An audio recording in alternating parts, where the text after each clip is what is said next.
तो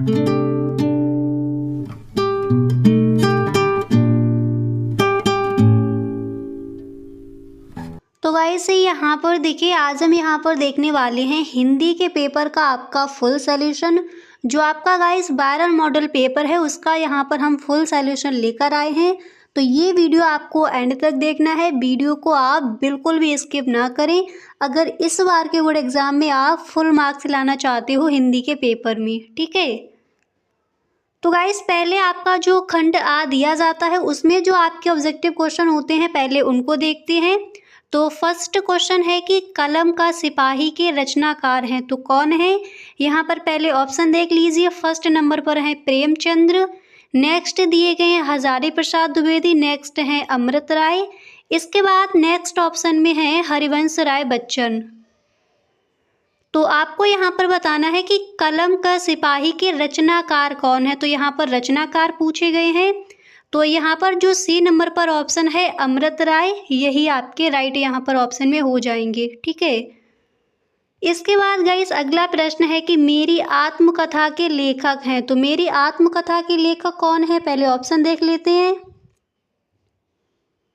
first number पर हैं बाबू गुलाब राय, नेक्स्ट है राहुल सांकृत्यायन, नेक्स्ट यहाँ पर है महात्मा गांधी, इसके बाद डॉक्टर राजेंद्र प्रसाद। तो हमारा क्वेश्चन यहाँ पर क्या दिया गया था, क्वेश्चन है कि मेरी आत्मकथा के लेखक कौन है। तो यहाँ पर आपको ऑप्शन में कौन कौन दिए गए, बाबू गुलाब राय हैं फर्स्ट नंबर पर, राहुल सांकृत्यायन है, महात्मा गांधी हैं, डॉक्टर राजेंद्र प्रसाद हैं। तो यहाँ पर जो आपका ऑप्शन नंबर दिया गया है 4 नंबर पर जो आपका ऑप्शन है डॉक्टर राजेंद्र प्रसाद। तो मेरी आत्मकथा के लेखक कौन है, डॉक्टर राजेंद्र प्रसाद। जो भी यहाँ पर ऑब्जेक्टिव क्वेश्चन है वो आप यहीं पर याद करते चलिए, ठीक है। इसके बाद गाइस अगला प्रश्न है कि चंद्रगुप्त किस विधा की रचना है। चंद्रगुप्त किस विधा की रचना है, यहाँ पर आपको विधा बतानी है। तो देखिए यहाँ पर ऑप्शन है, फर्स्ट है कि कहानी, नेक्स्ट है उपन्यास, इसके बाद नेक्स्ट ऑप्शन है नाटक, इसके बाद अगला ऑप्शन है निबंध। तो चंद्रगुप्त किस विधा की रचना है, तो इसकी विधा क्या है, नाटक। याद रखना है आपको, चंद्रगुप्त की विधा क्या हो जाएगी, नाटक हो जाएगी, क्लियर। इसके बाद यहाँ पर अगला प्रश्न आपका क्या दिया गया है उसको देख लेते हैं। तो गाइस यहाँ पर नेक्स्ट क्वेश्चन है कि पंचांग दर्शन के रचनाकार कौन है। यहाँ पर रचनाकार पूछे गए हैं तो पहले ऑप्शन देख लीजिए, इसके बाद जो इसका राइट ऑप्शन कौन सा है वो देखते हैं। फर्स्ट नंबर पर है मथुरानाथ शुक्ल, नेक्स्ट है लल्लू लाल, एंड नेक्स्ट ऑप्शन में है सदल मिश्र, अगला ऑप्शन यहाँ पर है ईशा अल्लाह खां। तो पंचांग दर्शन के रचनाकार कौन है, तो यहाँ पर जो आपका राइट ऑप्शन है वो कौन सा हो जाएगा। ऑप्शन आपको यहाँ पर 4 दिए गए हैं, आपको बताना है राइट ऑप्शन कौन सा है। तो गाइस यहाँ पर आपका जो राइट ऑप्शन है हो जाएगा मथुरानाथ शुक्ल, यानी फर्स्ट नंबर पर जो आपका ऑप्शन है वही आपका राइट है।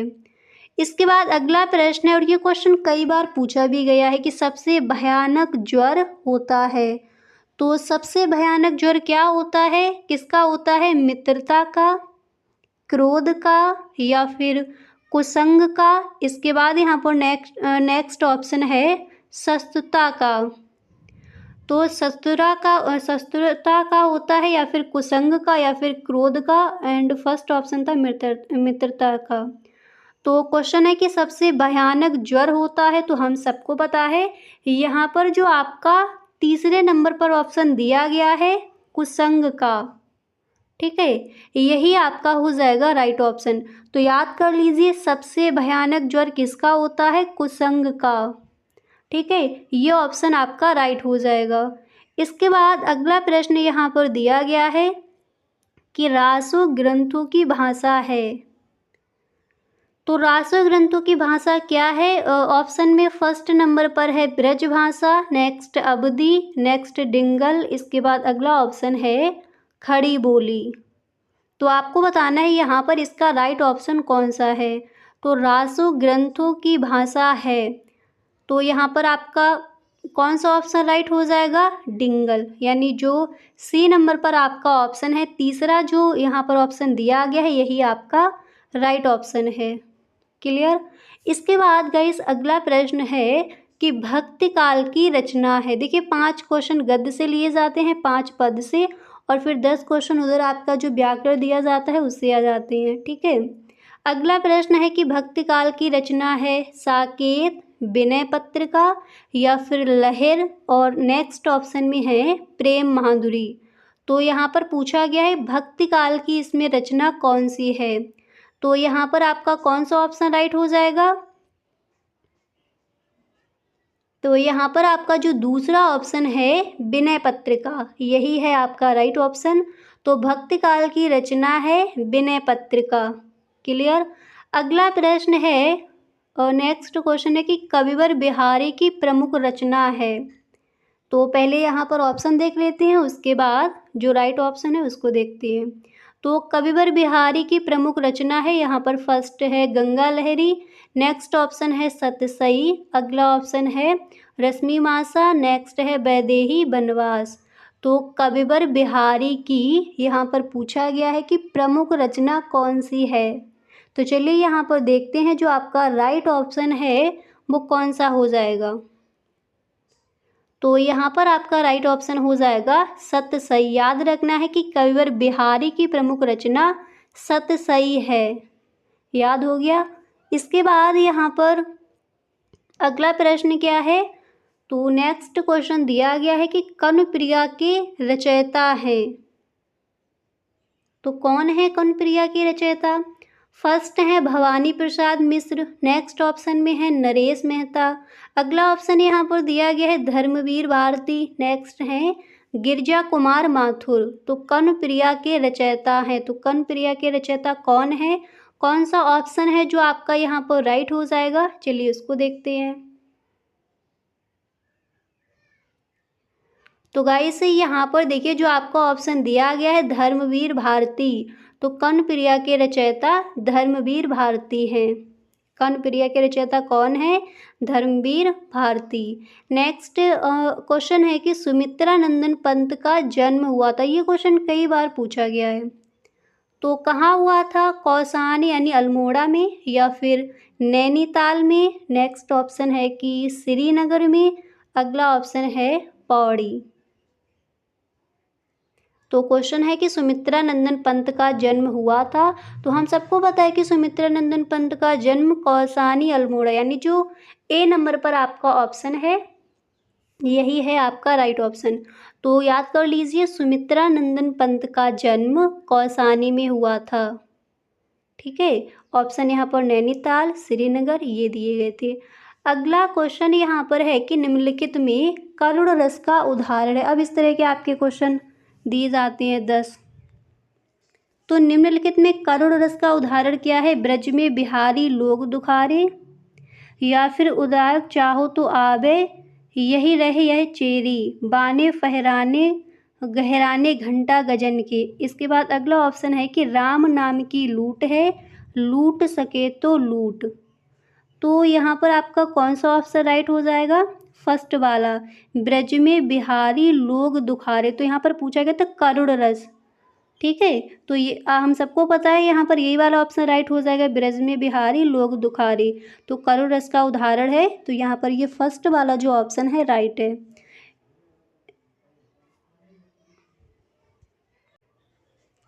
अब यहाँ पर इसके बाद देखिएगा जो आपका अगला प्रश्न है दिया गया है कि जहाँ उपमेय में उपमान की संभावना की जाए वहाँ अलंकार होता है। कौन सा होता है? संदेह अलंकार या फिर उत्प्रेक्षा अलंकार। इसके बाद नेक्स्ट ऑप्शन है भ्रांतिमान। इसके बाद अगला ऑप्शन है अतिशयोक्ति अलंकार। तो जहाँ उपमेय में उपमान की संभावना की जाए तो वहाँ उत्प्रेक्षा अलंकार होता है। ठीक है, यानी यहाँ पर जो आपका सेकंड नंबर पर ऑप्शन है यही आपका हो जाएगा राइट ऑप्शन। क्लियर? अब इसके बाद यहाँ पर अगला क्वेश्चन आपका क्या दिया गया है उसको देख लीजिए।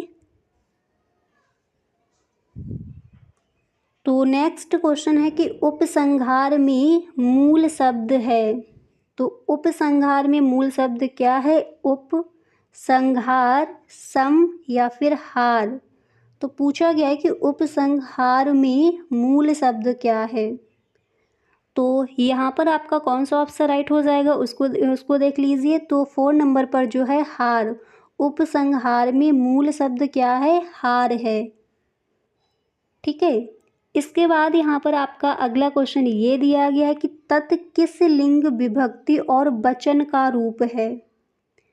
तो नपुंसकलिंग द्वितीय विभक्ति एक वचन का। इसी तरह से यहाँ पर देख लेते हैं और ऑप्शन है या फिर नहीं तो आपका यही ऑप्शन राइट हो जाएगा। तो तत् किस लिंग, विभक्ति और वचन का रूप है। ये देखिए एक वचन है, विभक्ति द्वितीय है और लिंग इसकी क्या हो जाएगी, नपुंसकलिंग। इसके बाद अगला प्रश्न है कि नव उज्ज्वल जलधार हार हीरक सी सोहत, बिच बिच अचहरत बूंद मीन मुक्तामन मोहन। तो उपर्युक्त पंक्तियों में किस छंद का उदाहरण है, ये यहाँ पर पूछा गया है। तो पहले ऑप्शन देख लीजिए। तो यहाँ पर फर्स्ट ऑप्शन है रोला, सेकंड है बरबय, नेक्स्ट है दोहा, इसके बाद अगला ऑप्शन है कुंडलियाँ। तो उपर्युक्त पंक्तियों में किस छंद का उदाहरण है ये आपको बताना है। तो यहाँ पर देखिए, यहाँ पर आपका कौन सा ऑप्शन राइट हो जाएगा। तो गाइस यहाँ पर जो आपका ऑप्शन नंबर दिया गया है,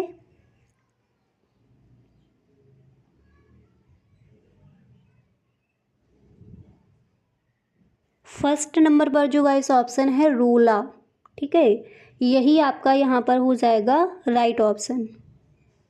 तो जो क्वेश्चन दिया गया था इसको एक दो बार आपको और पढ़ना है, इम्पोर्टेंट है। इसके बाद अगला प्रश्न है कि तस्मै तद शब्द के किस विभक्ति और वचन से संबंधित रूप है।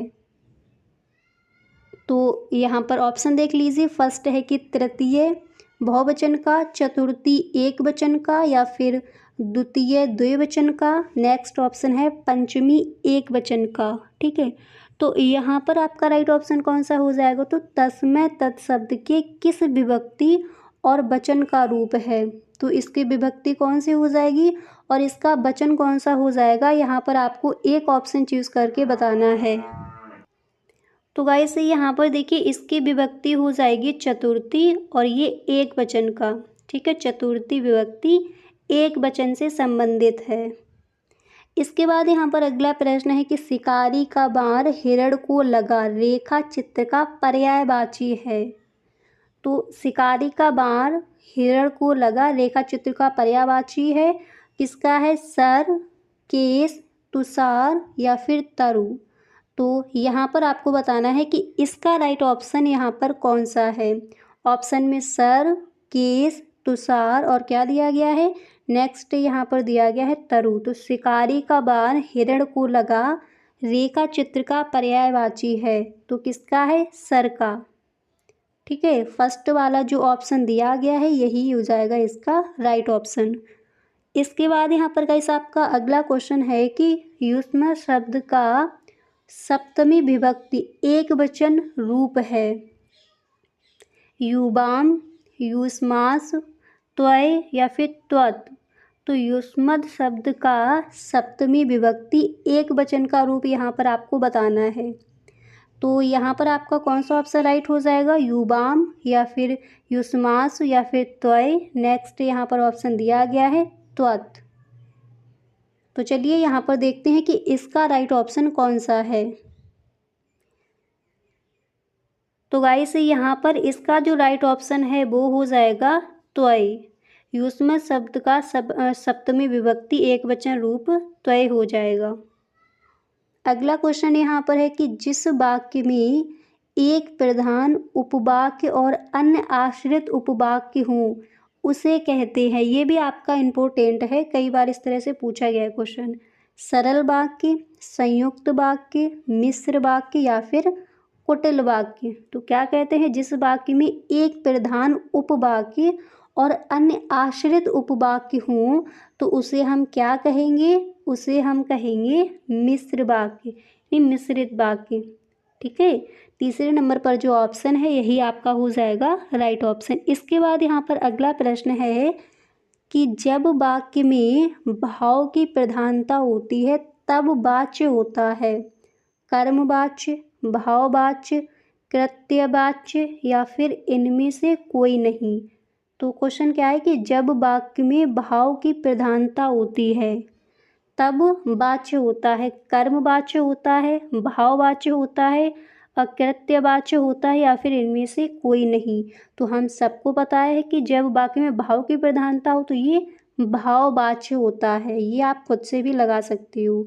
अब जो आपके 20 क्वेश्चन आते हैं उनको यहाँ पर आपने देख लिया। इसके बाद अब खंड बा में जो आपके वर्णनात्मक प्रश्न दिए जाते हैं, तो गाइस उसमें पहला प्रश्न ये होता है कि निम्नलिखित गद्यांशों में से किसी एक पर आधारित प्रश्नों के उत्तर दीजिए। यानी संस्कृत जो आपका गद्य भाग है उसमें किसी एक चैप्टर से आपका एक गद्यांश दिया जाएगा। तो कौन कौन से चैप्टर इस बार के बोर्ड एग्जाम के लिए इंपॉर्टेंट है, कौन कौन से ऐसे चैप्टर हैं जिनको आपको ध्यान से पढ़ना है। पहला है भारतीय संस्कृति, जिसके लेखक हैं डॉक्टर राजेंद्र प्रसाद। ये चैप्टर आपका इम्पोर्टेंट है। नेक्स्ट आप मित्रता जो पाठ है जिसके लेखक हैं आचार्य रामचंद्र शुक्ल। इसी के साथ जो आपका ममता पाठ है गद्य भाग में, इन चैप्टर्स को आपको ध्यान से पढ़ लेना है। इनसे आपकी व्याख्या इस बार पूछी जाएगी। ठीक है, देखिए आपको 2 दिए जाएंगे गद्यांश, एक आपको चूज करके लिखना है जो आपको सही ढंग से है। तो इन 3 चैप्टर को आप तैयार करेंगे। इसी तरह से अगला प्रश्न आता है कि निम्नलिखित पद्यांशों में से किसी एक पर आधारित प्रश्न के उत्तर दीजिए। तो जो आपका पद्य भाग यहाँ पर दिया गया है उसमें आपको देखिए पुष्प की अभिलाषा जो आपका दिया गया है जिसके रचयिता हैं माखनलाल चतुर्वेदी, इसको आपको ध्यान से पढ़ना है। इससे आपका पद्यांश लिया जा सकता है। इसके बाद नेक्स्ट सवैये कवित्व, जिसके रचयिता कौन है, रसखान जी। ठीक है, तो इनको आपको ध्यान से पढ़ना है। इनसे आपका एक पद्यांश लिया जा सकता है। फिर उसकी आपको व्याख्या करनी है, उससे रिलेटेड जो क्वेश्चन दिए जाएंगे उनके आपको आंसर देनी है। क्लियर? तो इस तरह से ये आपके क्वेश्चन आएंगे। अब इसके बाद अगला प्रश्न आपका क्या आएगा, अगला प्रश्न आएगा आपका एक श्लोक। तो गाइस आज के लिए बस इतना ही। मिलते हैं नेक्स्ट वीडियो में, वहाँ पर हम देखेंगे आगे के पेपर का फुल सॉल्यूशन। तो सच में अगर आपको वीडियो पसंद आया है तो प्लीज़ आप इस वीडियो को एक लाइक ज़रूर कर दें।